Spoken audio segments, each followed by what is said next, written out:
बोलें।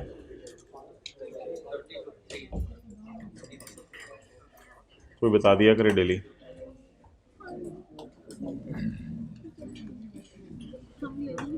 ओके, तो कल हमने ये पढ़ा था कि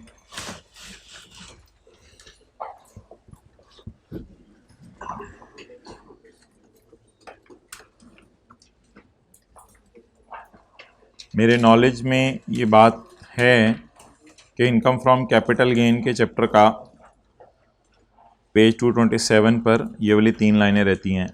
I am in knowledge of it, that you are in knowledge of it as well and we are in knowledge of it.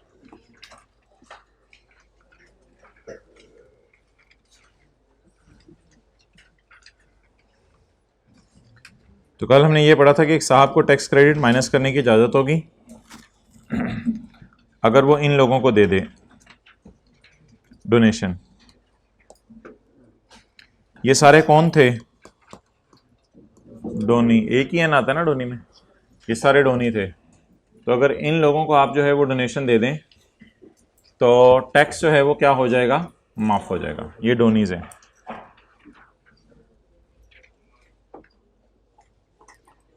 अच्छा जी, डोनर कौन होगा? आ पर्सन, कोई भी पर्सन क्या होता है?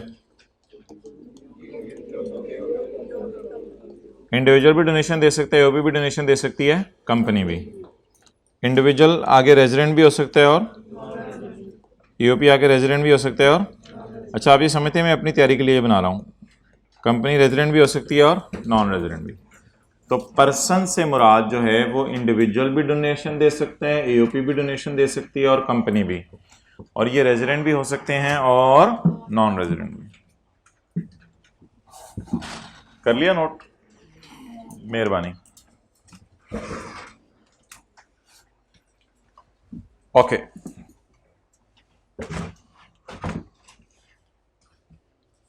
अच्छा एक तो हमने पढ़ा था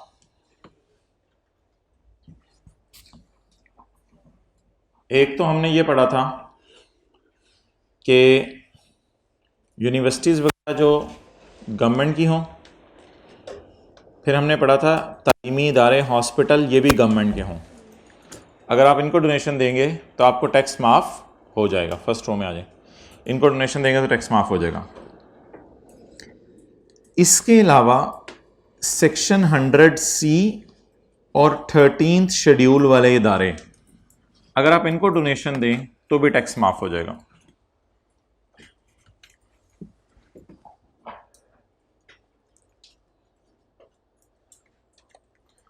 अगर हम एफबीआर की वेबसाइट पे जाएं तो हमें इनकम टैक्स ऑर्डिनेंस 2001 मिलेगा। अगर हम ये डाउनलोड करें तो इसके अंदर हमें सेक्शंस मिलेंगे। सेक्शंस चलते चलते, जैसे आपको पता है अभी हम सेक्शन पढ़े हैं 61। तो 61 देखें, इसकी हेडिंग है चैरिटेबल डोनेशंस। ये हम सेक्शन पढ़े हैं। इसी में चलते चलते आपको सेक्शन 74 मिलेगा जो हमने पहले दिन पढ़ा था, टैक्स ईयर वाला। और इसमें चलते चलते आपको मिलेगा section 81, 82, 83, 84 resident, individual, EOP, company. तो ये लॉ में ना सेक्शंस हैं। एक सेक्शन है इसमें 100C, क्या नाम है? 100C। ये जो CD होते हैं ना, इसका मतलब है ये ओरिजिनल लॉ में नहीं था, लेकिन बाद में हुकूमत को ज़रूरत पड़ी तो हुकूमत ने डाल दिया। यानी 2001 में जब लॉ आया था तब ये सेक्शन नहीं थे, लेकिन वक्त पे ज़रूरत पड़ी तो बाद में हुकूमत को डालने पड़े। अच्छा, अगर इन्हीं सेक्शंस को आप चलाते रहें तो आपको total sections income tax ordinance में मिलेंगे 242। तो टोटल 242 सेक्शंस हैं इनकम टैक्स ऑर्डिनेंस में। जब ये इनकम टैक्स ऑर्डिनेंस खत्म हो जाता है तो शेड्यूल्स शुरू होते हैं। उसमें फर्स्ट शेड्यूल है जो चैप्टर 4 में हमने देखा था, उसकी हेडिंग थी रेट्स ऑफ टैक्स। इसी तरह लॉ में ना शेड्यूल्स हैं। तो चलते चलते चलते चलते शेड्यूल्स की लिस्ट आ रही है। ये खुद तो 800 सफ़े हैं लॉ के, लेकिन ये शुरू में भी उसका इंडेक्स चल रहा है। तो इसमें एक लफ्ज़ है 13th शेड्यूल। कौन सा शेड्यूल? 13th schedule. अब हम इन दोनों को देखते हैं। असल में 13th शेड्यूल हमारी किताब में एक लफ्ज़ लिखा हुआ है, ये एक ऐसा शेड्यूल है जिनमें ऐसे इदारों के नाम लिखे हुए हैं, अगर आप इनको डोनेशन दे दें तो आपको टैक्स माफ़ होगा।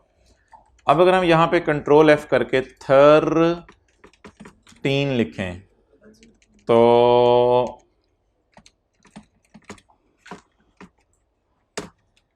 हमें मिलेगा 13th शेड्यूल।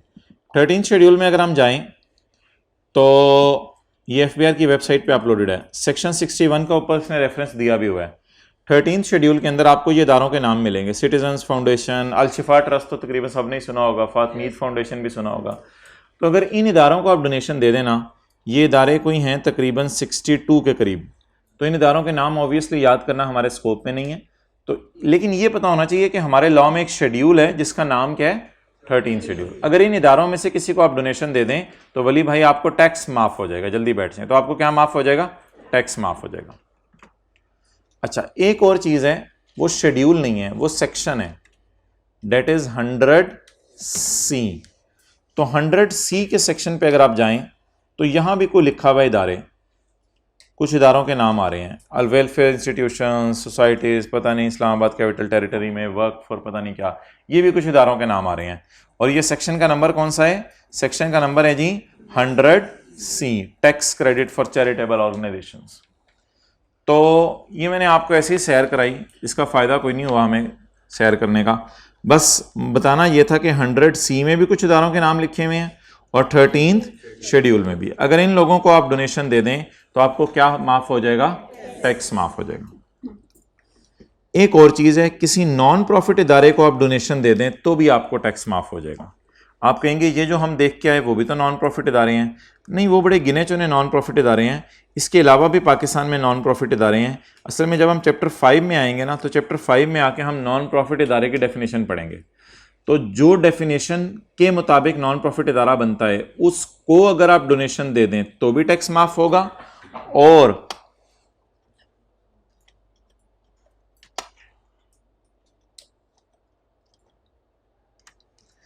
तो नंबर 1 हुकूमत की यूनिवर्सिटीज को, नंबर 2 हुकूमत के एजुकेशनल इदारों, हॉस्पिटल और रिलीफ फंड को, नंबर 3 नॉन प्रॉफिट इदारे को, या any person eligible for tax credit under section 100C।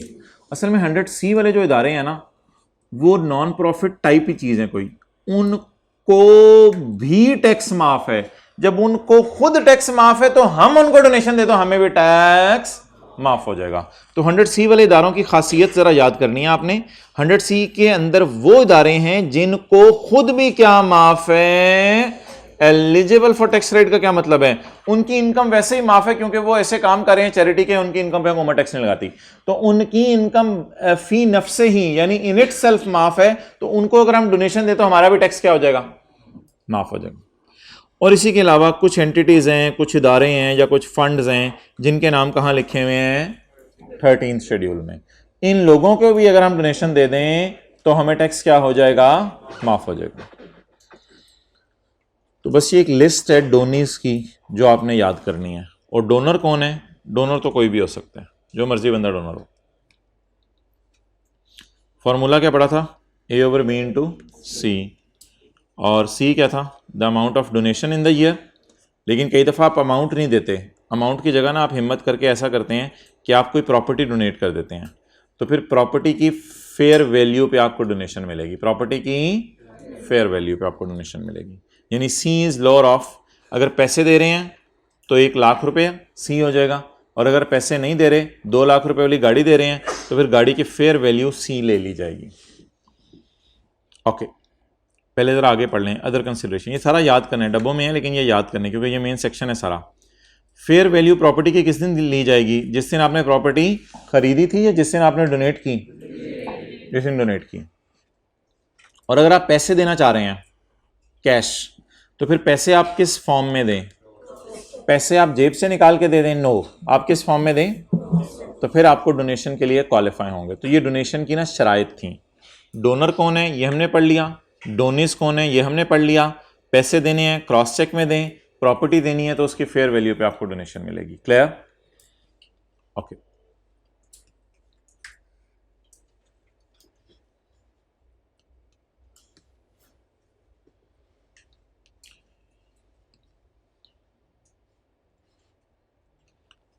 Inzamam ने एक नॉन प्रॉफिट इदारा बनाया जिसमें दो लोग हैं ट्रस्टीज, इंजमाम और शाहिद अफरीदी। ये दो लोग इसमें ट्रस्टीज हैं। ट्रस्टी असल में कंपनीज में डायरेक्टर होते हैं और नॉन प्रॉफिट इदारों में ट्रस्टी होते हैं। तो इंजमाम ने ये नॉन प्रॉफिट इदारा बनाया जिसमें दो ट्रस्टी हैं, इंजमाम और शाहिद अफरीदी। तो इस नॉन प्रॉफिट इदारे ने लोगों से मांगनी शुरू की डोनेशन। तो सर आसिफ आगे बढ़े और सर आसिफ ने जो है वो इनको डोनेशन दी। अच्छा, बज़ाहिर जो सूरत नज़र आ रही है ना वो ये है कि आपका 30 रमज़ान को रिज़ल्ट है, और अगर यकम हो गई ईद की तो फिर वो तारीख बनेगी 30 रमज़ान, यानी 2 मई को आपका रिज़ल्ट है। तो 2 मई को आपका रिज़ल्ट है मंडे को, और मंडे को 30 रमज़ान होगी, और संडे को जो है वो 29 रमज़ान होगी। तो बज़ाहिर अब ये है कि क्लासेस तो सीधी सीधी 30 तक चलेंगी, सैटरडे तक क्लासेस चलेंगी। बहरहाल रिज़ल्ट 2 तारीख को है भाईजान, रिज़ल्ट 2 तारीख को मंडे को। तो अब नेक्स्ट पूरा वीक क्लासेस चलेंगी 30 तक। हाँ, ज़्यादा से ज़्यादा ये होगा शायद 30 की क्लासेस जो है वो यूट्यूब के ऊपर अवेलेबल कर दी जाएँ, ताकि अगर किसी ने जुमे को जुमा पढ़ के यहाँ से निकलना है लाहौर से अपने घर के लिए, तो वो 30 का लेक्चर घर जाके ले सके। तो 30 तक आपको इन एनी केस आना पड़ेगा। अगले हफ्ते का क्या प्लान है उसके लिए स्टे ट्यून्ड, अगले हफ्ते में आपको कब वापस बुलाया जाएगा। बज़ाहिर ये सूरत लग रही है। अच्छा चलें जी, टेंटेटिव मैंने चीज़ें आपसे शेयर कर ली। अच्छा तो अच्छा वापस आ जाएं। तो इंजमाम ने नॉन प्रॉफिट इदारा बनाया है और सर आसिफ ने इसको डोनेशन दी। अब मुझे बताएं, सर आसिफ और ये नॉन प्रॉफिट इदारा आपस में जानने वाले हैं या सर आसिफ के लिए ये अनजान सा इदारा है? अनजान सा इदारा है ना, सर आसिफ की जान तो नहीं है ये इदारा, ये जान नहीं है तो फिर क्या है? अनजान है। लेकिन इंजमाम की तो जान है ये इदारा, इंजमाम तो दिन रात एक कर रहे हैं इस इदारे के बढ़ने के लिए। तो जो इदारा आपका जान होता है ना, जी जी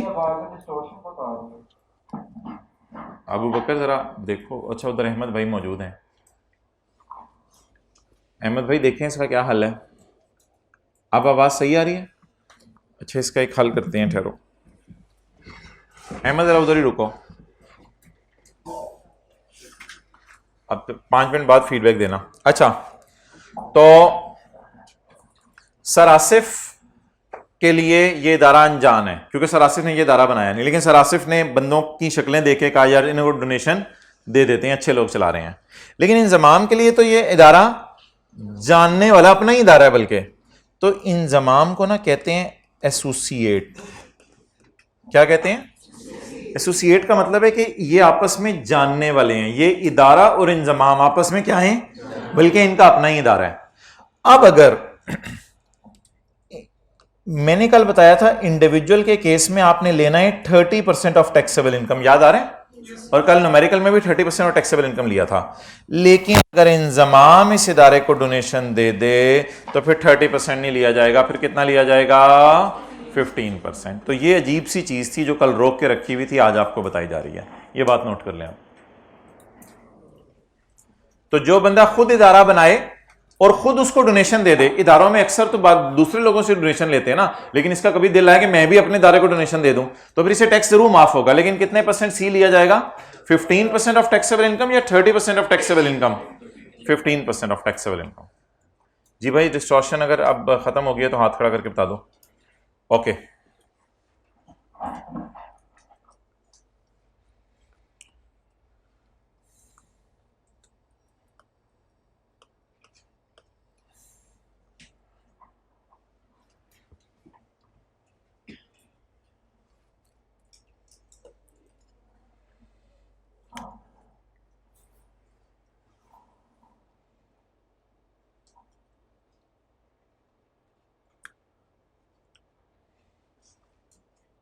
सिर्फ आना होता है या रोजाना आना होता है?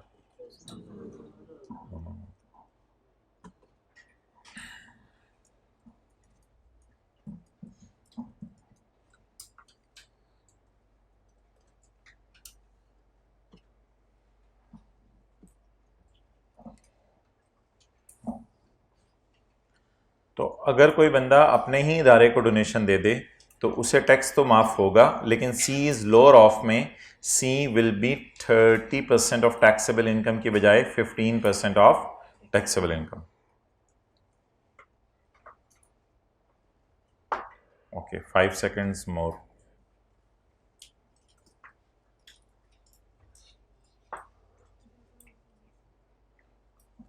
अच्छा जी, वैसे तो कल हमने पढ़ा था 30%, लेकिन एसोसिएट के केस में 15%, ये मैं आपको बता रहा था।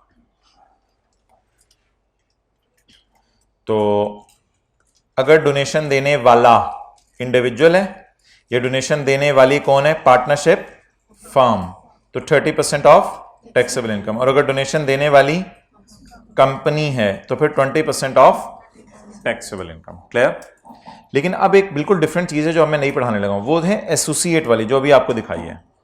लेकिन अगर डोनेशन एसोसिएट को दी जा रही है तो फिर इंडिविजुअल और एओपी के केस में रेट आधा रह जाएगा, 30% से गिर के 15% पे आ जाएगा, और ये 20% से गिर के 10% पे आ जाएगा।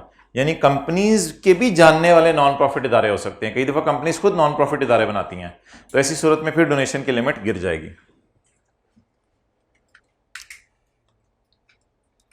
तो ये जो है एसोसिएट का केस है, और ये जो है अनजान, यानी मैं और आप जाके किसी नॉन प्रॉफिट इदारे को अगर डोनेशन दे दें तो हमारे लिए ये लिमिट्स हैं।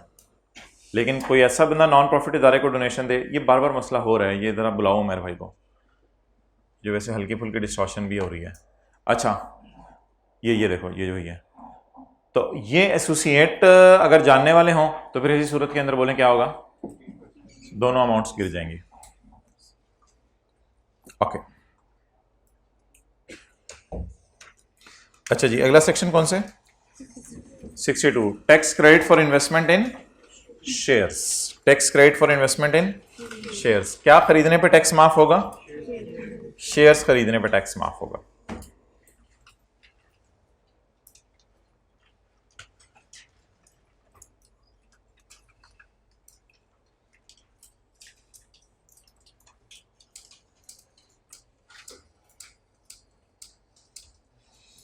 अच्छा जी,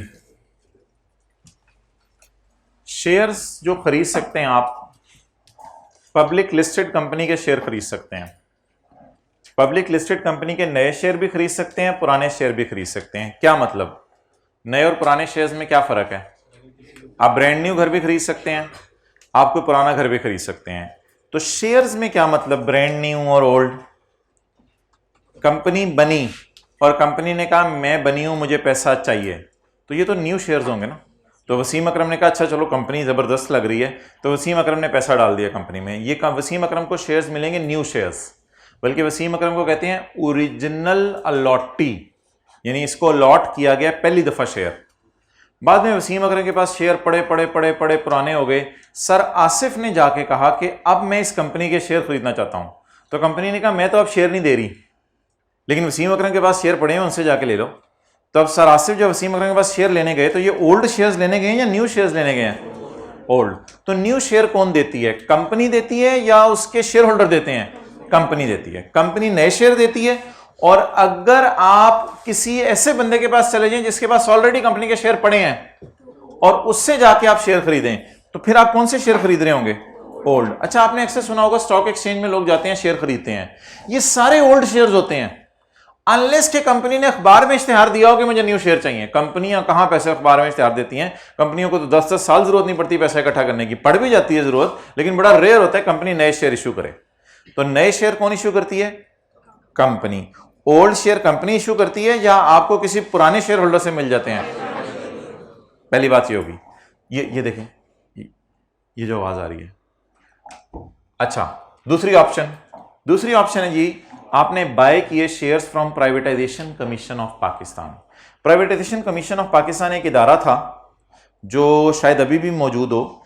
इसने काम किया था कि शेयर्स जो हैं वो थे हुकूमत के पास। अबू बकर, शेयर्स किसके पास थे? हुकूमत के पास। तो इस इदारे ने क्या काम किया था? इस इदारे ने एक ऑफर की थी कि हुकूमत के काम बढ़ते जा रहे हैं, हुकूमत चाहती है कि फलां फलां कंपनीज को मैं डिसओन करूं, तो वो शेयर्स फिर हुकूमत से हट के किन लोगों ने खरीदने शुरू कर दिए? आम लोगों ने खरीदने शुरू कर दिए, मैंने आपने। अब वो प्राइवेटाइजेशन कमीशन का काम क्या था भाई, इधर अटेंटिव रहो। वो प्राइवेटाइजेशन कमीशन का काम क्या था? वो कंपनीज को प्राइवेटाइज कर रहा था। प्राइवेटाइज का क्या मतलब है? पहले वो किसके हाथों में थी, अब वो किसके हाथों में आ रही हैं? ये शेयर पुराने थे, हाँ ले आए, ये शेयर क्या थे? पुराने थे, लेकिन स्टिल यहां पे टैक्स माफ होगा।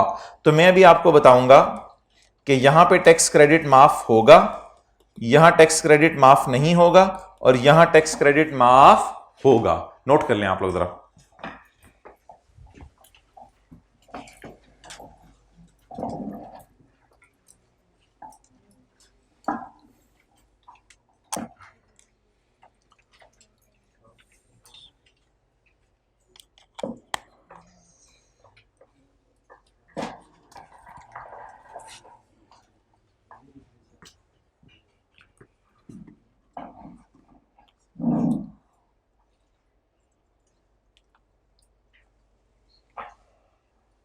Okay,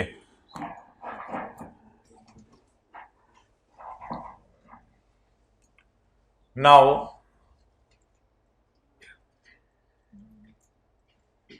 why you people take so much time to note it down? Why are you listening to me? Please note it down. Hurry up.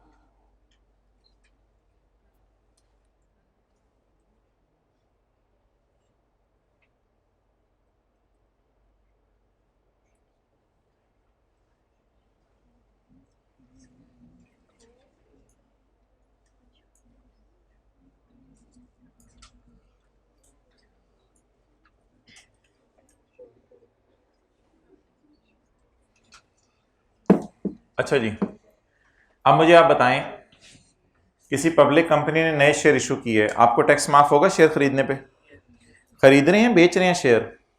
बेचना तो कैपिटल गेन के चैप्टर में है, मैं सिर्फ क्या बात कर रहा हूं, शेयर्स बाय करना। अच्छा, पब्लिक ने, कंपनी ने शेयर नहीं लॉन्च किए, आपने जाके किसी पुराने बंदे से शेयर ले लिए, आपको टैक्स क्रेडिट माफ होगा या नहीं होगा? मैंने टैक्स क्रेडिट लिख के इसको क्या कर दिया है, काट दिया है। लेकिन अगर आपने प्राइवेटाइजेशन कमीशन के दायरे से शेयर खरीदे, ये शेयर पुराने ही होते हैं, क्योंकि पहले से किसके पास थे? गवर्नमेंट के पास, और आप जाके आप खरीद रहे हैं। तो कई दफा नहीं भी हो सकते हैं, लेकिन जो मर्जी हो, प्राइवेटाइजेशन कमीशन से हर किस्म के शेयर आप खरीदें, आपको टैक्स क्या होगा? माफ होगा। अच्छा, अगर आप किसी प्राइवेट कंपनी के शेयर खरीदें या किसी पब्लिक लिस्टेड, नहीं पब्लिक, चाहे वो शेयर नए भी हों, टैक्स क्रेडिट माफ। तो टैक्स क्रेडिट सिर्फ गिने चुने शेयर्स पे माफ होगा। कौन से वाले? पब्लिक कंपनी के, पब्लिक लिस्टेड के नए शेयर्स पे, और प्राइवेटाइजेशन कमीशन ऑफ पाकिस्तान से खरीदे गए शेयर्स। इन दोनों के अलावा और कोई भी शेयर आप खरीद लें, टैक्स माफ नहीं होगा। अदर से मुराद private company, public company, other से मुराद उन दोनों के अलावा।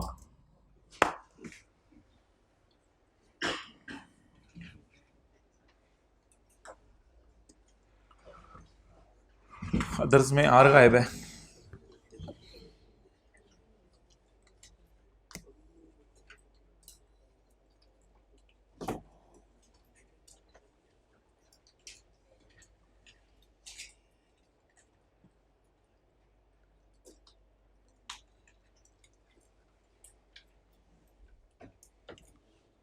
ओके,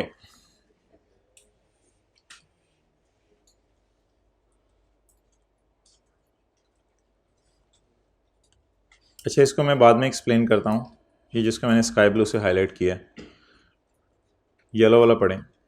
आपको टैक्स क्रेडिट मिल जाएगा अगर आप शेयर खरीदें, न्यू शेयर्स खरीदें, offer to public by a public company listed on stock exchange in. तो कंपनी क्या होनी चाहिए? लिस्टेड। शेयर्स क्या होने चाहिए? न्यू। ये पहली वाली बात समझ आ गई? कंपनी लिस्टेड होनी चाहिए और शेयर्स क्या होने चाहिए? न्यू। अगर आप खरीदेंगे तो टैक्स माफ होगा, नहीं होगा? होगा। इसका क्या मतलब है? The person should be the original allottee of the shares. Original allottee कौन होता है? जो जिंदगी में सबसे पहली दफा brand new shares, original allottee से मुराद ब्रांड न्यू शेयर्स आपको मिलेंगे। The person should be the original allottee of shares. कल कैपिटल गेन और अदर सोर्स का टेस्ट होगा। या if it is acquired shares from privatisation commission of Pakistan. Privatisation commission of Pakistan एक इदारा है जो हुकूमत ने बनाया हुआ है, अगर आप इससे भी शेयर खरीद लें तो भी आपको क्या माफ हो जाएगा, टैक्स माफ हो जाएगा शेयर खरीदने पे।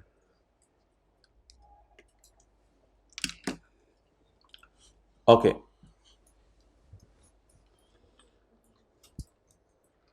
ये जो अगला फिक्र है आपने याद कुछ ज़्यादा करने की ज़रूरत नहीं पड़ेगी आपको।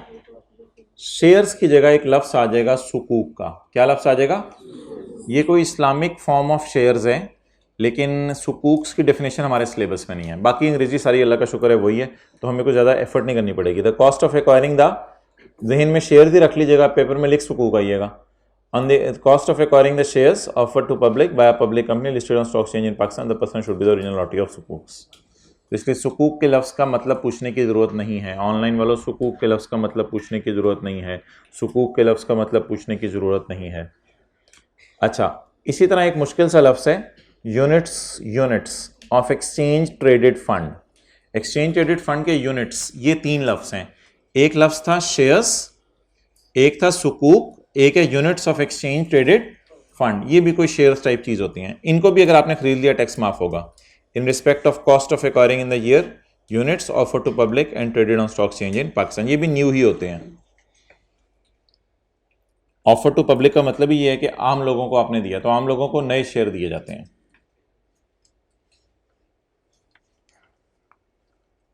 तो 3 लफ्ज हो गए, शेयर, सुकूक और units of exchange traded fund. अच्छा मुझे आप ये बताएं कि ये वाले जो शेयर्स हैं, ये वाले, ये कंपनी कब इशू करती है? नहीं बिल्कुल नहीं। ये ऐसा ज़रूरी नहीं है कि जब कंपनी बने तभी न्यू शेयर दे। कंपनीज कई दफ़ा बनती हैं तब भी न्यू शेयर देती हैं, फिर 5 साल बाद कंपनी को और पैसों की ज़रूरत पड़े तो भी न्यू शेयर दे सकती हैं। बस न्यू शेयर वो होते हैं जो कंपनी देती है। अगर कंपनी शेयर दे चुकी है और आपने आगे उस बंदे से लिए, वो फिर कौन से शेयर होते हैं? तो न्यू शेयर ज़रूरी नहीं कंपनी बनते ही न्यू शेयर दे। कंपनी बनते ही न्यू शेयर तो देती हैं, लेकिन कंपनी को और पैसों की ज़रूरत पड़े तो भी न्यू शेयर दे सकती है।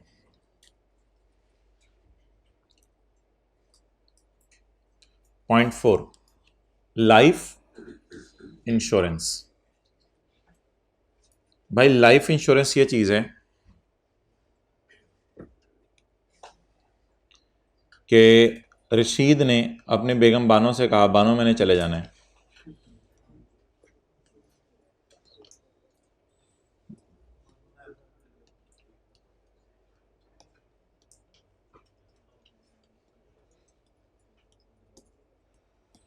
इकतालीस साल की उम्र में रशीद को यह डर लगा मैंने चले जाना है, तो रशीद ने सोचा कि अपनी लाइफ इंश्योरेंस करवा लूं ताकि जाए ना। नहीं, इसका मतलब ये तो नहीं होगा। तो रशीद ने सोचा क्या करवा लूं अपनी। अब इसने लाइफ इंश्योरेंस प्रीमियम पे किया। लाइफ इंश्योरेंस 2 लाख रुपए, 2 लाख रुपए, 2 लाख रुपए, ये इसकी सेविंग्स हैं। ऊपर मैंने इसकी उम्र लिखी है 41 साल, 42 साल, तो ये इसकी सेविंग्स हैं। ये अपनी सेविंग्स इंश्योरेंस कंपनी में जमा कराता रहा, और वो जो उसने बानो को उम्मीद दिलाई, जो बानो को उसने जो है वो डराया था कि मैंने चला जाना है, तो वो जो है वो 48 साल की उम्र के अंदर बात सच हो गई। रशीद चला गया और रशीद जो है वो इस दुनिया से चला गया। अब 48 साल की उम्र में 2 लाख जितना भी रशीद जमा करवा गया था, अब वो बानो और उसके बच्चों को मिलना शुरू हो जाएगा। किसकी तरफ से? इंश्योरेंस कंपनी की तरफ से। लॉन्ग विद इंटरेस्ट हो या जो मर्जी हो, वो अलग बहस है। मरने के बाद उसके वुरसा को ये पैसे मिलना, ये हमारे सिलेबस में नहीं है। हमारे सिलेबस में क्या है? हर साल रशीद ने खोया कितना खो रहा है। जिस साल 2 लाख जमा कराएगा, इसी साल इसे पैसे जमा कराने पे टैक्स माफ होगा। उसके बाद इसके वुरसा को जो पैसे मिलेंगे उसकी टैक्सेशन हमारे स्कोप में नहीं है, उसको छोड़ें। रशीद के पैसे जमा कराना मैंने आपको समझाना था, ना कि उसके वुरसा को पैसे मिलना मैंने आपको जमा कराना था। और टैक्स क्रेडिट के चैप्टर की थीम भी यही है भाईजान, यहां पेमेंट्स होनी है। कल चैरिटी पे की जा रही थी, आज शेयर खरीदे जा रहे थे, पे किए जा रहे थे शेयर खरीदने के लिए पैसे, सुकूक्स खरीदे जा रहे थे, और इधर लाइफ इंश्योरेंस प्रीमियम पे किया जा रहा है। तो पेमेंट करने पे हुकूमत खुश होती है और आपको क्या माफ करती है? टैक्स माफ करती है।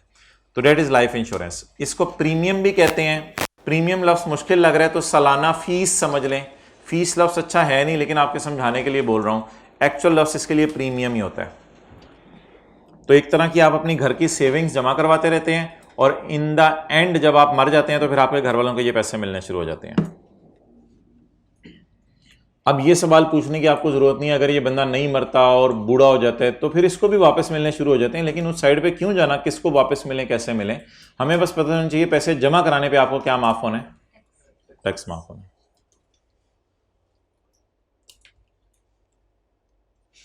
लाइफ इंश्योरेंस प्रीमियम पेड या received? Paid to a life insurance company. किससे रजिस्टर्ड हो? Securities and exchange commission of Pakistan के इदारे से। If he is deriving income from salary और बिजनेस, अगर वो क्या कमा रहा हो? इनकम फ्रॉम सैलरी कमा रहा हो या इनकम फ्रॉम बिजनेस कमा रहा हो।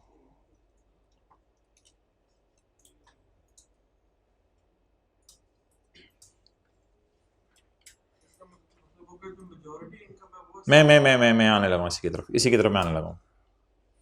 इस बात को मैं एक्सप्लेन करने लगा हूं। सेक्शन 62 में 4 किस्म की चीजों पे टैक्स माफ हुआ है। शेयर्स पे, सुकूक्स पे, यूनिट्स पे और लाइफ इंश्योरेंस पे। यहां पे लॉ मेकर ने कौन सा जूस अप्लाई किया? कंजूस। यहां पे लॉ मेकर ने कंजूसी का मुजाहरा किया। लॉ मेकर ने कहा जो बंदा कारोबार करके अपनी लाइफ इंश्योरेंस करवाए या जो बंदा नौकरी करके अपनी लाइफ इंश्योरेंस करवाए तो इन लोगों को मैं टैक्स माफ करूंगा। अगर एक बंदा कहता है मैं कैपिटल गेन इनकम कमा रहा हूं या घर किराए पे दिए हुए तो इनको मैं लाइफ इंश्योरेंस का टैक्स माफ नहीं करूंगा। लेकिन अगर आपने नौकरी कर रहे हैं, शेयर्स बेच रहे हैं, अदर सोर्स कमा रहे हैं, प्रॉपर्टी इनकम कमा रहे हैं, बिजनेस कमा रहे हैं, तो फिर आपको ये वाले टैक्सेस माफ हो जाएंगे। अब सवाल यह है कि मैंने यहां कॉमा डाले या एंड डाला बीच में? कॉमे का क्या मतलब है? या आप बिजनेस इनकम कमा लो तो भी आपको लाइफ इंश्योरेंस का टैक्स माफ है, या आप सैलरी इनकम कमा लो तो भी आपको लाइफ इंश्योरेंस का टैक्स माफ है। अगला सवाल, एक बंदा कहता है मैं बिजनेस इनकम भी कमा रहा हूं, सैलरी भी कमा रहा हूं, आपको भी लाइफ इंश्योरेंस का टैक्स माफ हो जाएगा, कोई मसला नहीं। एक बंदा कहता है मैं बिजनेस इनकम भी कमा रहा हूं और कैपिटल गेन इनकम भी कमा रहा हूं, आपको भी लाइफ इंश्योरेंस का टैक्स माफ है, क्योंकि सिर्फ बिजनेस या सिर्फ सैलरी कमा लेना ही इस टैक्स क्रेडिट के देने के लिए एनफ है। ये नोट कर लें। तो यहां जरा थोड़ा से ज्यादा लोगों को टैक्स माफ होगा, यहां किन लोगों को टैक्स माफ होगा सिर्फ? अब एक सादा सी बात पूछूं, एक बंदा कहता है यार मैंने अपना घर किराए पे दिया हुआ है और मैंने लाइफ इंश्योरेंस कराई भी है, मुझे टैक्स माफ होगा? एक्सेलेंट, नहीं होगा, क्योंकि इसने घर किराए पे दिया हुआ है, कौन सी इनकम कमा रहा है? इसको लाइफ इंश्योरेंस। हाँ, अगर किसी बंदे ने घर किराए पे दिया हुआ है और शेयर खरीद ले फिर उसको टैक्स माफ हो जाएगा।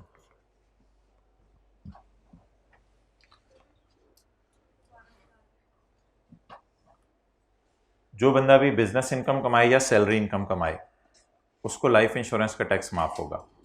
अगर सिर्फ प्रॉपर्टी इनकम कमाए या सिर्फ कैपिटल गेन इनकम कमाए या सिर्फ अदर सोर्स कमाए उसको लाइफ इंश्योरेंस का टैक्स माफ नहीं होगा।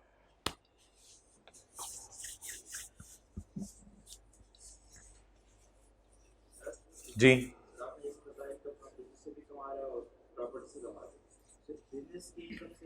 सारा ही माफ हो जाएगा, उसमें कोई वो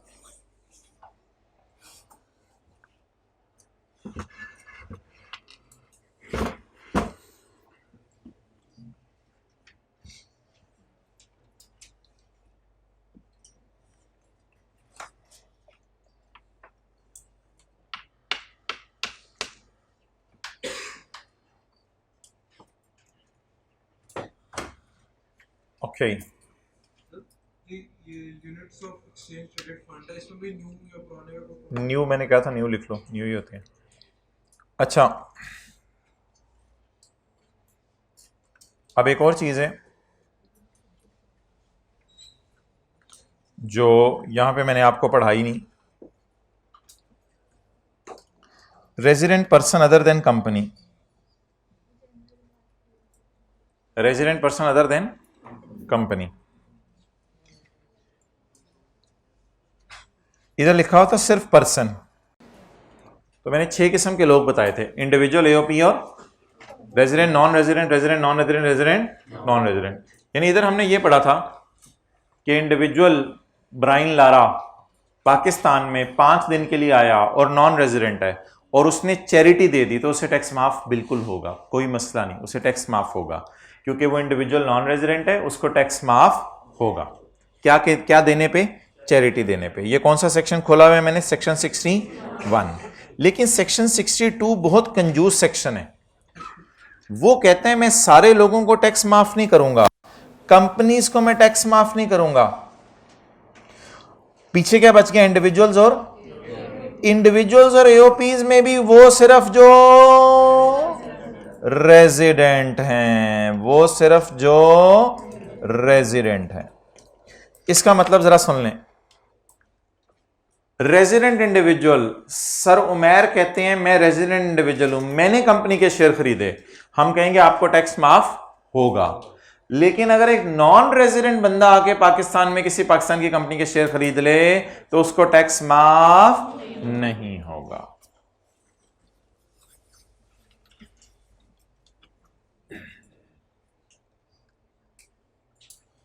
resident individual, resident AOP. Company अगर कंपनी के शेयर खरीदे, बोले तो टैक्स माफ नहीं होगा। तो इसको आप यहां आके लिख लेना।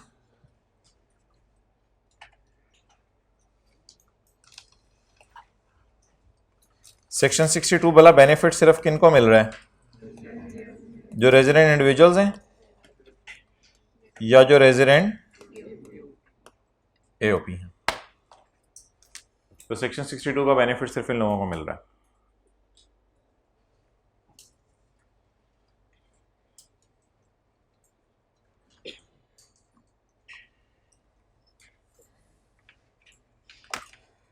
अच्छा,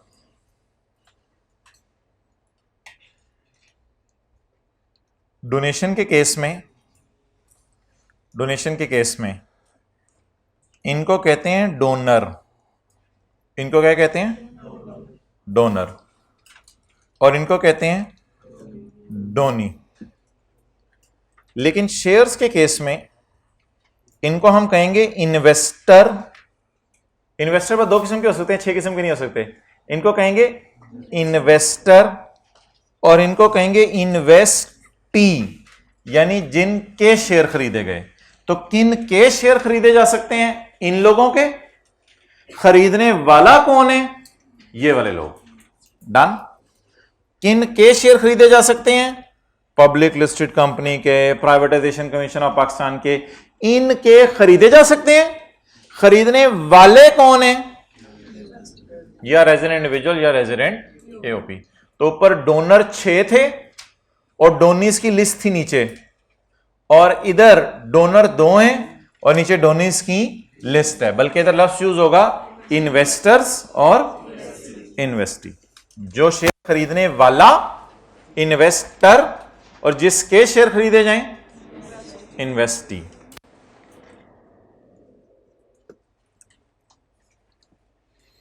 ओके, एक चीज साथ ही कवर कर लें। Tax credit for investment in health insurance. Health insurance क्या है? हेल्थ इंश्योरेंस ये है कि रशीद ने बानो को कहा, बानो मेरे जिगर को कुछ हो जाएगा, तो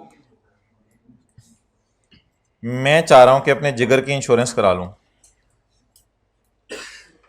जिगर समझ लें, गुर्दे समझ लें, दिल समझ लें, हार्ट समझ लें, जो मर्जी समझ लें। तो फर्ज करें इंश्योरेंस कंपनी को आप 2 लाख रुपए नहीं 1-1 लाख रुपए जमा करवा रहे हैं, और इस दिन डॉक्टरों ने कहा कि रशीद का जिगर फेल हो गया है, नया जिगर लगाना पड़ेगा। तो रशीद जिंदा है लेकिन रशीद के जिगर चेंज हो रहे हैं। तो ऐसी सूरत के अंदर मुझे बताएं, आपने अपनी हेल्थ इंश्योरेंस कराई है या लाइफ इंश्योरेंस करवाई है? हेल्थ इंश्योरेंस करवाई है। तो हेल्थ इंश्योरेंस का भी हर साल क्या जमा करवा रहे होंगे आप? प्रीमियम जमा करवा रहे होंगे। रेंट पे जब आपको इलाज कराना पड़ेगा तो आप अपनी जेब से पैसे देंगे या इंश्योरेंस कंपनी पैसे देगी? इंश्योरेंस कंपनी पैसे देगी। Tax credit for investment in health insurance. A resident person other than company, वही वही यही बात लिखी है, resident person other than company shall be entitled to a for a tax year for health insurance premium और contribution. Health insurance वाली company को हम क्या जमा करवा रहे हैं, या प्रीमियम या contribution paid to insurance company, हम इंश्योरेंस कंपनी को जमा करवा रहे हैं। इंश्योरेंस कंपनी ने अपने आप को किससे रजिस्टर करवाया हुआ है, SECP से। लेकिन अगर ये बेनिफिट भी सिर्फ उन लोगों को अवेलेबल है जो क्या कमा रहे हैं, सैलरी या बिजनेस, तो मेरे ख्याल से ये वाली बात याद करेंगे तो ये वाली बात ऑटोमेटिकली याद हो जाएगी, कोई एक दो लफ्ज शायद ऐड हो और ज्यादा। तो ऊपर लाइफ इंश्योरेंस का जिक्र था, यहाँ पे हेल्थ इंश्योरेंस का जिक्र है, और सी इज लोअर ऑफ यहाँ पे डिफरेंट है। Total contribution of premium paid in the year, जो अपने इंश्योरेंस कंपनी को पैसे जमा करवाए, और 5% ऑफ टैक्सेबल इनकम और 1.5 लाख। तो यहाँ बड़ा थोड़ा सा बेनिफिट है, 5% ऑफ टैक्सेबल इनकम और 1.5 लाख। इधर तो बड़ा बेनिफिट था, 20% ऑफ टैक्सेबल इनकम 2 मिलियन, इधर हैवी टैक्स माफ हो रहे थे। लेकिन यहाँ लॉ मेकर ने जरा कंजूसी की, हेल्थ इंश्योरेंस में इतना बड़ा बेनिफिट नहीं दिया, तो टैक्स क्रेडिट यहाँ मिलेगा तो जरूर, लेकिन इतना ज्यादा नहीं मिलेगा जितना इससे पहले मिल रहा था। तो बस इट्स एनफ फॉर टुडे। ये हम अदर कंसिडरेशंस पढ़ते हैं और फिर हमको न्यूमेरिकल की तरफ मूव करते हैं। तो अदर कंसिडरेशंस की तरफ आ जाएं। अदर कंसिडरेशंस का मतलब है इसी सेक्शन की तफसील में कुछ और आगे चीजें हैं। जाग रहे हैं, चलें। अब भाईजान एक जुर्म होगा और एक जुर्म की सजा होगी। एक जुर्म होगा और जुर्म की सजा होगी। ये जुर्म होगा और ये इसकी सजा होगी। एग्जाम्पल 5 वाले पहले कराते हैं, फिर हम देख लेते हैं जुर्म क्या और उसकी सजा क्या। कल एग्जाम्पल 4 की थी, 3 की थी, 4 की थी। 4 में है, जरा नहीं पूरा ही आ जाए।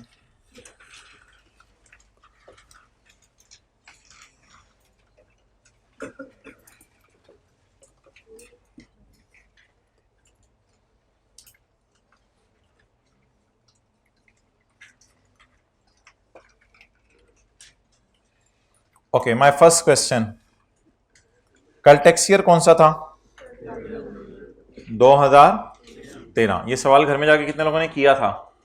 ये किया करें छोटे छोटे सवाल, वरना बड़े बड़े सवालों में आपको बड़े बड़े मसले आएंगे फिर। तो ये टैक्स ईयर कौन सा था, 2013। आपने न्यू शेयर्स खरीदे थे लिस्टेड कंपनी के, कितने के खरीदे थे? 90,000 के। किस साल खरीदे थे? 2013 में। किस दिन खरीदे थे? 13 जुलाई 12। तो ये 3 चीजें मैंने आपके सामने सर्कल कर दी। कितने के शेयर खरीदे, किस साल खरीदे, उस साल में किस दिन खरीदे, 13 जुलाई 12। अब अगर अच्छा बेनिफिट क्या ले लिया आपने? सेक्शन 62 में वर्किंग 2 कल हमने की थी, वर्किंग तो नहीं हमने की थी, हमने डायरेक्ट ही कैलकुलेशंस कर दी थी। तो आपको याद है कल ये 8234 का टैक्स हमने इसे माफ कर दिया था। ये देने जा रहा था टैक्स 1,72,000, लेकिन हमने इसे 3 टैक्स माफ किए थे। 1,72,000 की बजाय 152 टैक्स दे के आया था। उसमें ये 8,234 से टैक्स माफ किया था हमने। क्या हरकत करने पे? हमने शेयर खरीदने पे इससे खुश हुए थे और उसको टैक्स माफ किया था। क्लियर? तो बताएं 2013 में कितना टैक्स इसने माफ करा लिया? 90,000 के शेयर खरीदने पे। 90,000 के शेयर खरीदने पे हुकूमत 90,000 टैक्स माफ कर देगी, इतनी लुटनी मची हुई। 90,000 रुपए के शेयर खरीदने पे हुकूमत ने आपको कितना टैक्स माफ किया? 8,234 टैक्स माफ किया। अब अगर आपने गड़बड़ कर दी तो ऐसी सूरत में आपको सजा मिलेगी। गड़बड़ सुन लें,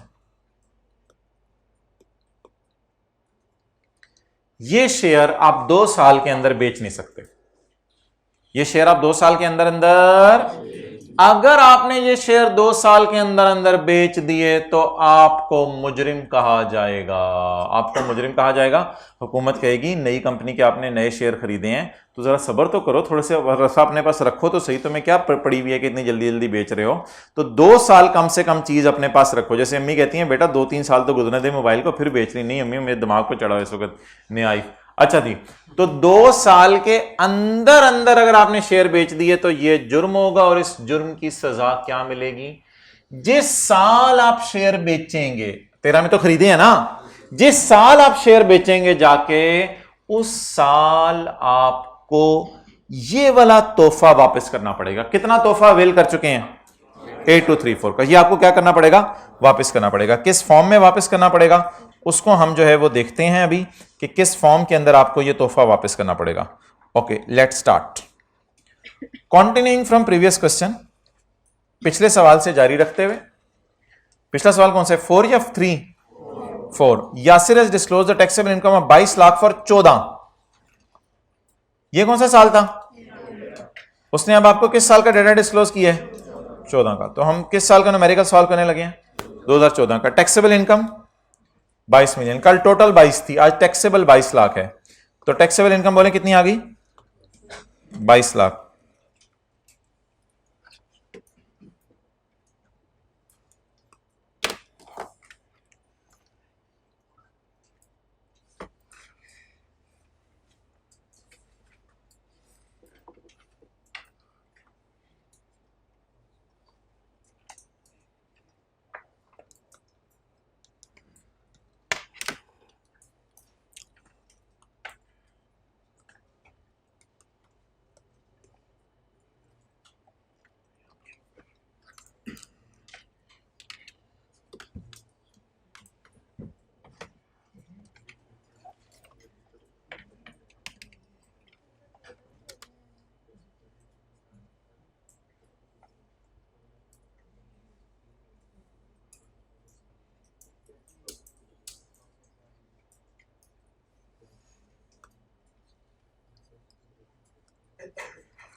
अच्छा जी, टैक्सेबल इनकम कितनी आ गई आपकी जी? 22 लाख। 22 लाख के ऊपर अगर आप टैक्स निकालें जाके टेबल 1 पे, तो वो भी मेरे पास टाइम नहीं है। 22 लाख पे टैक्स बना जी 2,20,000। ये इस साल का अपना टैक्स हो गया या किसी पिछले साल का टैक्स है? इस साल का अपना टैक्स। जब इस साल का अपना टैक्स आपने निकाल लिया तो रशीद ने कहा भाई जरा साइड पे आइएगा, आपको एक बात बतानी थी। हमने कहा ना कर। ओ रशीद रो रो के हलकान हो रहा है। रशीद क्या हुआ? यार मैंने बेच दिया। रशीद क्या बेच दिया? यार मैंने गुर्दा का। रशीद कहते यार मैंने रशीद क्या बेच दिया है? रशीद यार मैंने बेच दिया। रशीद मैंने बेच दिया यार मैंने। क्या बेचा तूने? ओ शेयर बेच दिए। He has disposed of the shares in 2013, जो 13 में खरीदे थे, 13 जून 14 को बेच दिए। 13 जुलाई 12 के बाद दो साल गिने। 13 जुलाई 13, 13 जुलाई 14, 13 जुलाई 14 को 2 साल पूरे होने थे। इसने उससे 1 महीना पहले, आखिरी रो वाले भाई, 23 महीने बाद एग्जैक्ट इसने शेयर्स को बेच दिया। तो बता दें जुर्म किया या नहीं किया? जब ये शेयर खरीदे थे, किस साल खरीदे थे? में। तब कितना टैक्स माफ हुआ था? तब कितना टैक्स माफ हुआ था? 8234। अब इसकी सजा क्या मिलेगी? सजा सिर्फ ये है कि 8234 को इस साल ऐड कर दो। पिछले साल माइनस किया था 8234, इस साल वही वाला 8234 क्या कर दो? पिछले साल हुकूमत ने तोहफा दिया था, इस साल दिया हुआ तोहफा वापस ले लिया, क्योंकि ये इस काबिल नहीं था कि इसको तोहफा दिया जाता। तो 220 प्लस 8234 क्या जवाब आ जाएगा? 228। इस साल का टैक्स आपने सोचा क्या था, जमा कितना करवाऊंगा? 220, लेकिन पिछले साल वाला डाल के अब कितना जमा करवाना पड़ेगा? 228,234। तो बता दें इस 8234 का क्या नाम है? टैक्स क्रेडिट अलाउड या डिसअलाउड? टैक्स क्रेडिट या डिस्काउंट? अलाउ हुआ हुआ क्या हो गया? डिसअलाउ हो गया।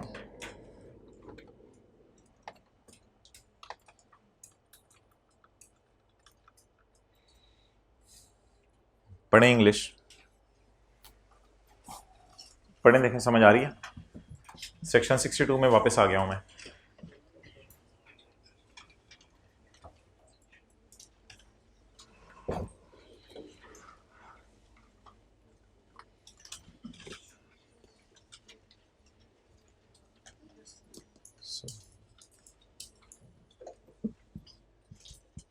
Where a tax credit has been allowed for the shares purchased. जहां शेयर खरीदने में क्या माफ हो, टैक्स। एंड द बंदा has made the disposal of the shares 24 महीने के अंदर अंदर। 24 महीने कब से गिनने हैं, डेट ऑफ परचेज से। 13 जुलाई 12 से 13 जुलाई 13, 13 जुलाई 14, यहां से आपने 24 महीने गिनने हैं। 24 महीने के अंदर अंदर अगर आप शेयर बेच दें तो ये आपने जुर्म किया है, इसकी सजा सुन लें। आपको 2 घंटे धूप में खड़ा किया जाएगा। नहीं नहीं नहीं नहीं नहीं, the tax for the tax year in which the shares were disposed of, the tax for the tax year in which the shares were disposed of shall be बढ़ा। The tax shall be बढ़ा, the tax shall be बढ़ा by the credit already allowed in previous year, by the credit already allowed in previous year. What is the credit already allowed in previous year? 8234। अब जरा 1 minute के लिए आप इधर मुतवज्जे हो। Where a person has made the disposal of shares within 2 years,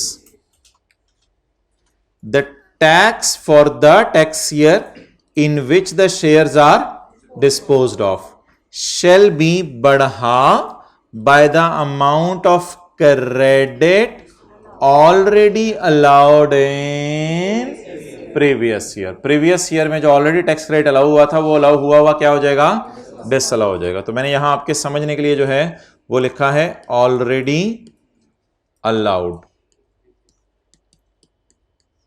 already allowed in previous year.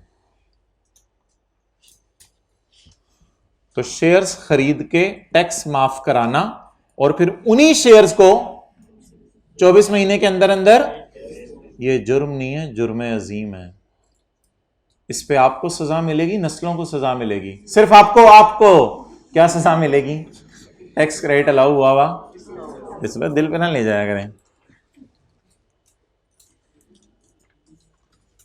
अच्छा, आप test नहीं दे रहे तो ये नस्लों का क्या हाल होने आने वाली का।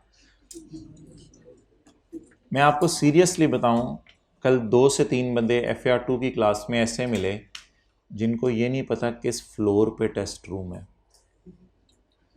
टेस्ट देना दूर की बात, उनको ये नहीं पता टेस्ट देते किस रूम में और किस फ्लोर पे टेस्ट रूम है। अच्छा जी, इस क्लास वाले भी जरा हाथ खड़ा करके बता दें, नहीं पता टेस्ट रूम किस फ्लोर पे है। और किसको नहीं पता?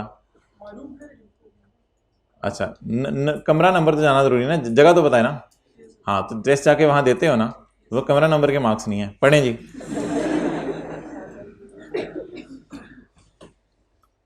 भाईजान आपने खुरक कर ली, अब हम पढ़ें, सॉरी।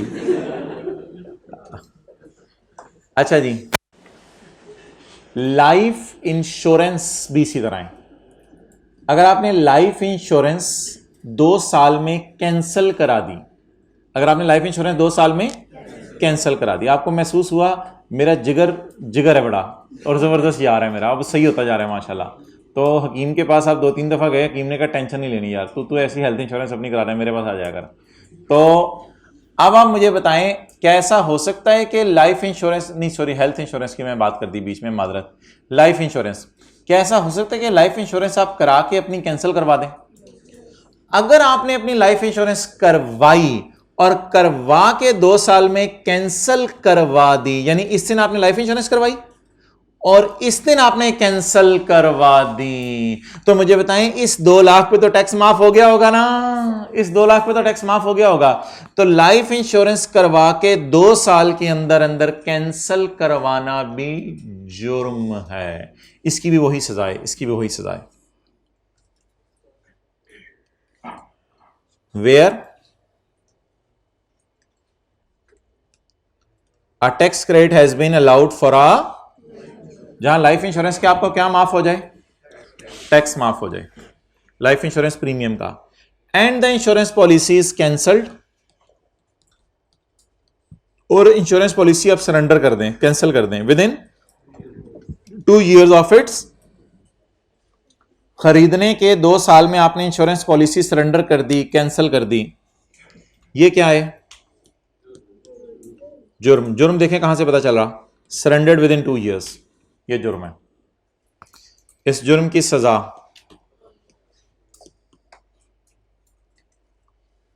जो आपको टैक्स माफ हुआ था shall be assumed to have been wrongly allowed। बताएं इसका उर्दू में मतलब, जो आपको टैक्स माफ हुआ था एज्यूम कर लिया जाएगा वो गलत माफ हुआ था। अब सजा कौन देगा, and the commissioner shall recalculate the tax payable। ओए होए होए होए होए होए होए होए भाईजान, ये कैलकुलेशन जमीन आसमान का फर्क है। रिकैलकुलेट द टैक्स का मतलब सुने आप, मिसाल के तौर पे ये हेल्थ इंश्योरेंस, ये लाइफ इंश्योरेंस थी। अब इधर क्या होगा कि 14 में पता चला कि आपने 13 वाली लाइफ इंश्योरेंस कैंसिल करा दी है, अब 14 में सजा नहीं मिलेगी। 13 की कैलकुलेशन आप रिकैलकुलेट, री का क्या मतलब होता है, दोबारा कैलकुलेट करेंगे, और 13 में जब आप रिवाइज करेंगे कैलकुलेशन तो 13 में 8234 को माइनस नहीं करेंगे। इसे कहते हैं कैलकुलेशन रिवाइज करना। वो जो पिछला सिनेरियो था ना उसमें कैलकुलेशन रिवाइज नहीं होगी, उसमें 13 वाली कैलकुलेशन फाइनल थी, उसमें 14 में जाके 14 के टैक्स में ऐड होगा, लेकिन इसमें क्या होगा, इसमें 14 के टैक्स में ऐड नहीं होगा, इसमें 13 का माइनस हुआ हुआ काट दिया जाएगा। इसका मतलब है 13 की कैलकुलेशन आपको दोबारा जमा करानी पड़ेगी। एक 13 की कैलकुलेशन आपने 13 में जमा करवाई थी, एक 13 की कैलकुलेशन दोबारा आपको 14 में जमा करवानी पड़ेगी। उस कैलकुलेशन में आप क्या करेंगे, अब आप 8234 माइनस नहीं करेंगे। जब आप 8234 माइनस नहीं करेंगे तो आपका जवाब ऑब्वियसली 8234 से बढ़ जाएगा। अकल है ना हमारे में, -2 किया हुआ है, नहीं करेंगे -2 तो फिगर 2 से बढ़ जाएगी, तो ये फिगर 8234 से बढ़ जाएगी। ऑटोमेटिकली आप ये टैक्स ज्यादा देना पड़ेगा आपको, तो अब आप जेब से कितना निकाल के दे देंगे, 82 दे 14 में ही खड़े होकर रहे होंगे, लेकिन कैलकुलेशन रिवाइज करके किस साल की जमा करवा रहे होंगे, 13 की जमा करवाएंगे। क्लियर। तो पिछले पॉइंट और इस पॉइंट में छोटा सा फर्क है, ऐसे ही अजीब सी साइंस है। पिछले पॉइंट में क्या था, पिछले पॉइंट में यह था कि मिसाल के तौर पे आपने जुर्म किया था 13 में, सजा मिल रही थी 14 में, ठीक है। और इधर क्या है, जुर्म किया 13 में और 13 की ही कैलकुलेशन रिवाइज करवा के जमा करवाए हैं। ऑब्वियसली जमा तो कब करवाएंगे, 14 में, लेकिन किस साल की कैलकुलेशन रिवाइज कर रहे होंगे, 13 की। तो ये जरा अंग्रेजी का मुश्किल सा फिक्रा पढ़े, समझ आ रहे हैं। And the commissioner shall recalculate the tax payable by the taxpayer for the relevant, उसी साल का टैक्स रिकैलकुलेट होगा। तो इधर जरा उर्दू जुबान में लिखें, यहां पे इस सूरत में, यहां पे एग्जैक्ट यहां पे इसके साथ यहां, इस सूरत में सजा 2014 में नहीं मिलेगी। इस सूरत में एग्जाम्पल 5 से लिंक कर रहा हूं बातों को, इसलिए बोल रहा हूं। इस सूरत में सजा 2014 में नहीं मिलेगी, बल्कि बताएं आगे, 13 की कैलकुलेशन रिवाइज करके जमा करवाएंगे, बल्कि 13 की कैलकुलेशन रिवाइज करके जमा करवाएंगे।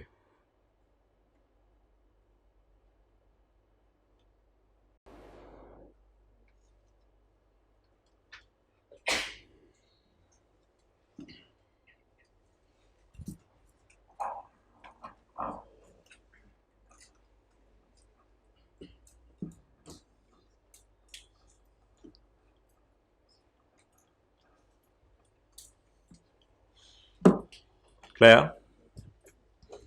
तो शेयर्स के केस में क्या होगा, किस साल आपने शेयर बेचे, 14 में। किस साल आपने शेयर बेचे, 14 में। खरीदे कब थे, 13 में। जुर्म कब किया, 14 में। तो सजा कब मिलेगी, 14 का टैक्स बढ़ा के शेयर्स के केस में 14 में सजा मिलेगी।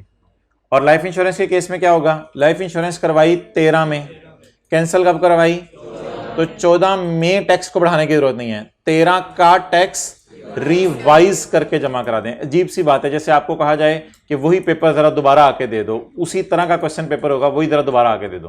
तो इस किस्म की कोई चीज है कि उस कैलकुलेशन को आपको क्या करना पड़ेगा, बोले रिवाइज करना पड़ेगा। तो ये दोनों की कैलकुलेशन में थोड़ा सा फर्क है जो आपसे शेयर किया। चैप्टर 19 में आ जाए। जी न्यूमेरिकल इसका नहीं आएगा, कैलकुलेशंस रिवाइज करना आपके सिलेबस में ऐसा जितना नहीं है, न्यूमेरिकल इसी का आता है, शेयर्स वाला। निकालें जी पेज नंबर 403, सवाल शुरू करें।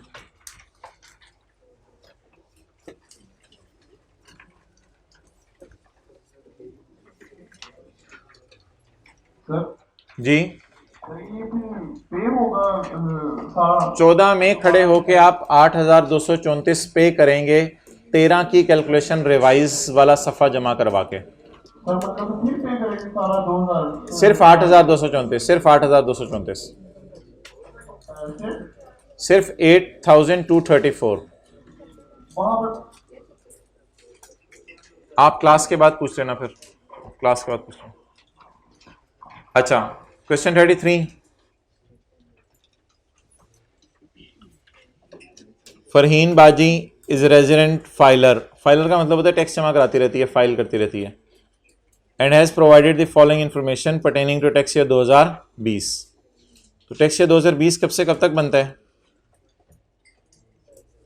1 जुलाई 19 से 30/1/2020, ऐसे ही बनेगा ना।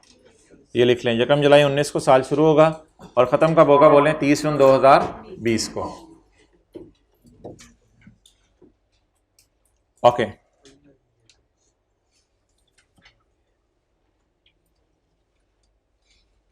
बाजी के पास एक बंगला है जो कि मुल्तान के इलाके में है,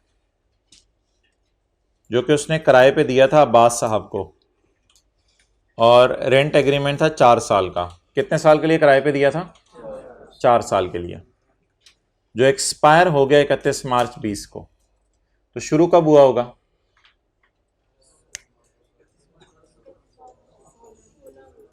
जरा बैकवर्ड चलें, 31 मार्च 20 को रेंट एग्रीमेंट हुआ या एक्सपायर हो गया? एक्सपायर हो गया। कितने साल का एग्रीमेंट था? 4 साल का। उंगली जरा पकड़ें, 31 मार्च 20 को नहीं काउंट करना आपने, 4 साल पीछे जाना है। 31 मार्च 19, 31 मार्च 18, 31 मार्च 17 और 31 मार्च 16। 31 मार्च 16 को ये माहिदा शुरू हुआ था, बल्कि 31 मार्च 16 तो अजीब सी चीज़ है, बेहतर है हम लिख दें 1 अप्रैल 16। तो 1 अप्रैल 16 को ये किराएदार आया होगा, ऐसा ही है जी, 1 अप्रैल 16 को ये किराएदार आया होगा। ये तो मैंने आपसे पहली बात कर ली। दूसरी बात, अगर कभी ज़िंदगी में उल्टा चलें ना हम, तो फिर सीधा चल के भी देख लें कि मैं उल्टा सही चला था या नहीं। ये मीर तकी मीर ने कहा था। अच्छा, अब सीधा चल के देखें, 1 अप्रैल 16 से आगे 4 साल गिने। 1 अप्रैल 17, 1 अप्रैल 18, 1 अप्रैल 19, 1 अप्रैल 20। 1 अप्रैल 20 का मतलब 31 मार्च 20 ही होगा ना। तो इसका मतलब है आप उल्टा सही चले थे, क्योंकि सीधा चल के भी आप वहीं पे आके पहुंचे हैं। तो उल्टा चला करें तो सीधा चल के भी एक दफ़ा चेक कर लिया करें कि मैं उल्टा सही चला था या नहीं, और चेक ही करते रहें। ओके, तो कितने साल का किराए का एग्रीमेंट था? पुराना किराएदार किस दिन छोड़ गया? 31 मार्च 20 को। आया किस दिन था? 1 अप्रैल 16 को।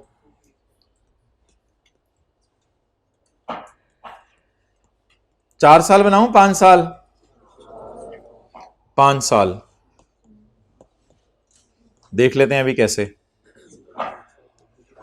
1 अप्रैल 16 को आया था और 31 मार्च 20 तक रहा, तो दिखने में तो 4 साल हैं, लेकिन टैक्स ईयर्स में कितने स्प्रेड है? 5 साल में। ऐसा ही है ओ भाईजान, ये 4 साल ही बन रहे हैं। 3 महीने इस साल रहा होगा, साल साल साल इधर रहा होगा, और 9 महीने इस साल रहा होगा। टोटल तो माना कि 4 साल रहा होगा, लेकिन 4 साल में कितने टैक्स ईयर्स आ गए? 5 टैक्स ईयर्स आ गए। ये तो वैसे ही मैंने आपकी बात की। मिसाल के तौर पे आप ये कहें मेरा सेशन 2010 में शुरू होकर 11 में खत्म हुआ है, तो पता चले दिसंबर में शुरू हुआ था, जनवरी में खत्म हुआ था, तो फिर 2 साल तो चला, लेकिन असल में उसमें 2 महीने चला सिर्फ। तो ये बात मैं कर रहा हूं। आप मिसाल मैंने होमवर्क शुरू किया था 2019 में, खत्म किया 2020 में, पता चले 11:55 पे बैठे थे, 12:05 में होमवर्क खत्म कर लिया था, तो बोंगी। तो इधर भी यही हुआ है, 16 में आया था और 20 में चला गया, तो कितने साल रहा? क्या आप एग्री कर रहे हैं ये 4 साल का टेन्योर है? किस किराएदार का? पुराने किराएदार का, नए किराएदार का? पुराने किराएदार का। इसके बाद घर खाली है या नहीं ये तो सवाल ही मुझे बताएगा, लेकिन यहां पे 31 मार्च 16 को हमने पुराने किराएदार को किक आउट, सॉरी उसे कहा भाईजान आप तशरीफ ले जाएं, तो उसको ये कह दिया कि भाईजान आप यहां से चले जाएं, अब आप जो है वो आइंदा अपनी शक्ल ना दिखाइएगा अब्बास साहब। जी मोहतरम, वो हाँ चला जाएगा।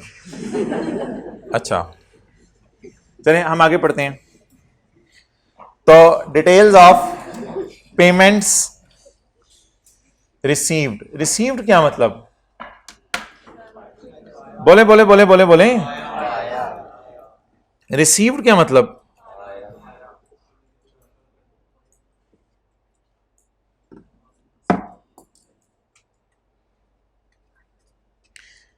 रिसीव्ड क्या होता है? पाया या खोया? बोले बोले बोले रिसीव्ड क्या होता है?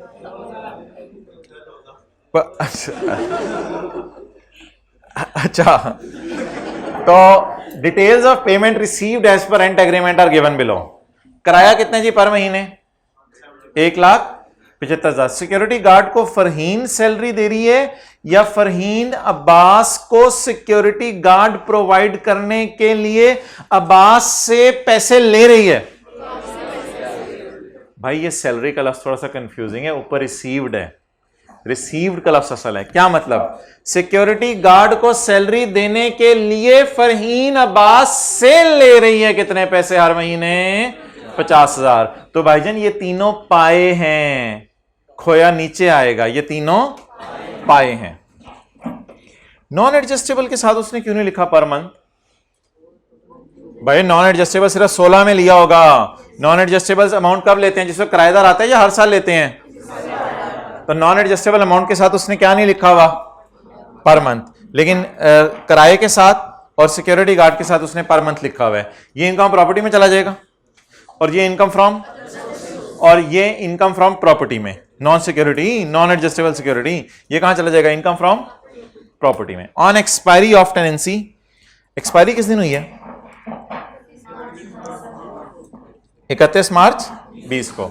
ऑन एक्सपायरी ऑफ टेनेंसी या रेंट एग्रीमेंट, जिस दिन रेंट एग्रीमेंट एक्सपायर हुआ, किसके साथ? पुराने के साथ, नए के साथ? पुराने के साथ एक्सपायर होगा ना। Farheen refunded the security deposit to Abbas. Farheen ने अब्बास के मुंह पे 25 लाख मारा, ए फट जा, घर छोड़ मेरा। तो 25 लाख अब्बास को पकड़ा दिया और रवाना कर दिया। And rented out the bungalow to a new tenant Zafar, और जफर को घर किराए पे दे दिया। किस दिन?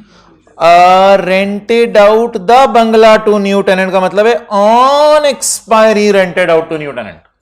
तो नए किराएदार की डेट बनानी ना, लेकिन डेट ऑब्वियस सी बात है, अंग्रेजी अगर पढ़ के आप देखें डेट वही बन रही है कि 31 मार्च को पुराने को किक आउट किया जा रहा है और नए को वेलकम किया जा रहा है। On expiry Farheen refunded and rented. मजा आया? On expiry Farheen refunded and rented. तो फिर इसका मतलब है पुराना अगर 31 मार्च को जा रहा है तो नया यकम अप्रैल से आ रहा है। तो आप बता दें यकम अप्रैल से ऑनवर्ड्स कौन सा किराएदार रहा होगा? 3 महीने नया किराएदार रहा। Done. And rented out the bungalow to new tenant Zafar on the same terms and conditions. Same terms and conditions का मतलब है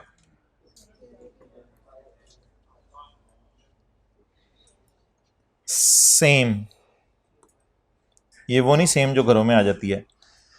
सेम टर्म्स एंड कंडीशंस का मतलब है 100% सेम। बच्चे क्लास के बाद आके सवाल पूछते हैं, सर आपको कैसे पता चला नया किराएदार जो है वो 25 लाख लाया था? वो भी मैं कहता हूं ये। सर आपको कैसे पता चला नए किराएदार का किराया 1,75,000 है?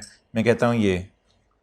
आपको कैसे पता चला नए किराएदार से सिक्योरिटी के मद में लिया जा रहा है 50,000? मैं कहता हूं ये। फिर बच्चा कहता है अच्छा मुझे तो समझ नहीं आ रही थी क्योंकि क्लास में आपने ऐसे बनाया था। तो अब बता दें भाईजान नए किराएदार से सेम टर्म्स है या 100% सेम?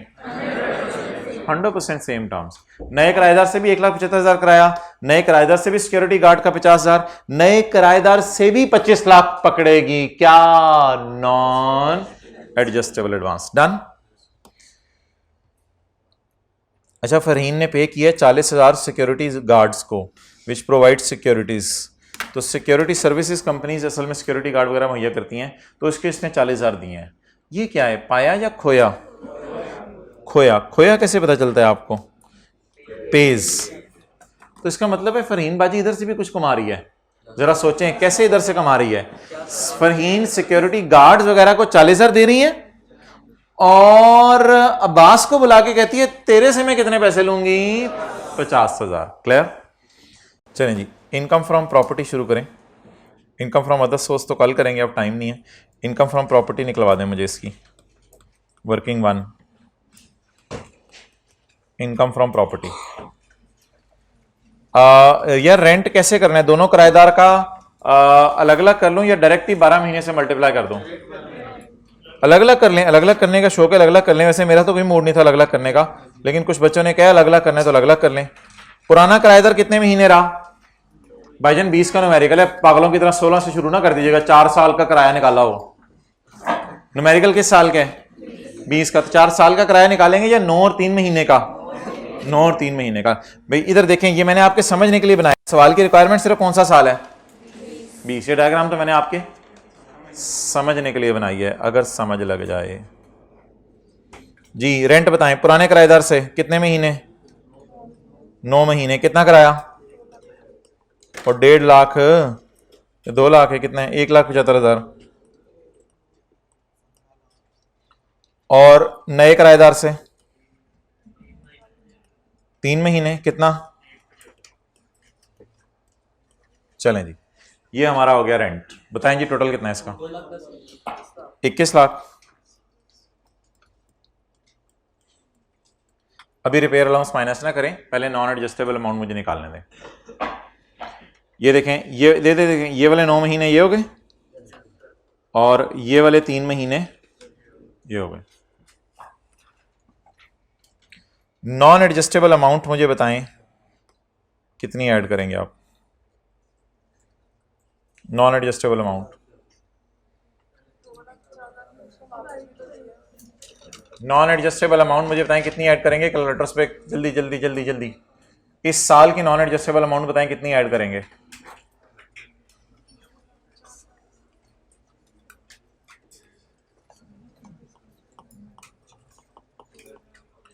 बताएं इधर कैलकुलेटर पे निकाल के। कितना भाईजान? इधर बताएं क्या जवाब आएगा इसके नीचे, जल्दी जल्दी। 2,50,000 नहीं आएगा जी। मैं कह रहा हूं इधर फाइनल फिगर क्या आएगी? बोलो भाई, आप बोल रहे थे 1.5 लाख रुपया। मेरे ख्याल से सही कह रहे हो आप। और कोई कैलकुलेशन करे। इधर फाइनल फिगर क्या आएगी? 1.5 नहीं आएगी, गलत बात कर रहे हो। 1.5 लाख किसने बोला? हाथ खड़ा करें। फिजिकल में से 1.5 लाख किसने बोला है? हाथ खड़ा करें। हाइब्रिड क्लास में 1.5 लाख किसने बोला है? एक्सेलेंट। उधर 3 लोग हैं, इधर 1 है। और ऑनलाइन वालों के अंदर 1.5 लाख कौन सोच रहे हैं? अच्छा, अब भाईजान मुझे ये बताएं पुराने से कब आया होगा 25 लाख? अगर आए हैं तो ऊपर देख लें। पुराने से कब आया होगा 25 लाख?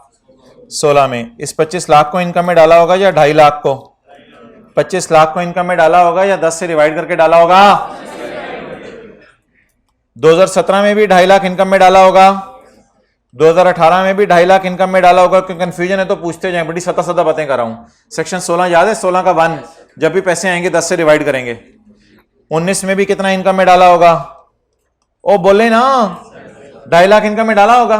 अब क्या करना है? इस साल का फॉर्मूला पुराना जा, इधर ऊपर देख लें, पुराना जा नया आ। अब क्या करेंगे? पुराना जा और नया वाले साल में जल्दी जल्दी जल्दी 25 लाख पकड़ेंगे और 25 लाख में से ऑलरेडी टैक्स माइनस कर देंगे। ऑलरेडी टैक्स 2.5 लाख यानी 10 लाख बनेगा। तो 25 लाख में से 10 लाख माइनस कर देंगे तो 15 लाख जवाब आ जाएगा। 15 लाख को 10 पे क्या कर देंगे? डिवाइड। तो जवाब आ जाएगा 1.5 लाख। 1,50,000 इनकम में ऐड होगा। अब एक एक करके बताना शुरू कर दें, गलती क्या कर रहे थे जी? आप बताओ। नहीं 9 से डिवाइड नहीं, डिवाइड टोटल 10 से करना है हमेशा। और क्या गलती कर रहे थे? 3 कैसे? 3 कैसे मुझे बताएं? 16 में आया है वो? चाहे आखिरी दिन ही आया हो, चाहे जगह अप्रैल को आया हो, तो हमने 25 लाख को 10 से डिवाइड किया होगा ना। इसमें तो मैंने और कोई रूल नहीं बताया था, मैंने कहा था जो आने का साल है उसमें आपने किससे डिवाइड करना है, 10 से, और जो रहने का साल है उसमें भी 10 से, और जो रहने का साल है उसमें भी, और जो रहने का साल है उसमें भी 10 से। अब इस साल कौन सा है, इस साल पुराना जा और नया, तो 25 लाख नए से आया माइनस ऑलरेडी टैक्स्ड। और बताएं गलती क्या कर रहे थे, मंथ्स की फ्रैक्शन कब लेने को कहा है। ओ भाईजान दीवानगी में ये भाई पता क्या कर बैठे, 25 लाख डिवाइड बाय 10 इंटू 3/12। ओहो खुदा के लिए ये किसने कहा, ये तो मैंने आज तक कभी नहीं कहा था आपको, चीज को खुद ही कॉम्प्लिकेट कर रहे हो। और क्या गलती कर रहे थे, गलतियां इतनी हुई कि अब बोलना ही बंद हो गए। चलें छोड़ें इसको, कल करेंगे। इस कितने लोगों को समझ आ गया वैसे? अच्छा, ये जिन्होंने हाथ खड़े किए हैं, जिन्होंने हाथ नहीं खड़े किए उनसे पूछ लीजिएगा जरा, कल दोबारा इसको कर लेंगे। सेक्शन 16 के नीचे वाली एग्जांपल रिवाइज कराइएगा। चलिए इतना एहसान कर दीजिएगा मेरे पे, सेक्शन 16 के नीचे वाली एग्जांपल रिवाइज कराइएगा।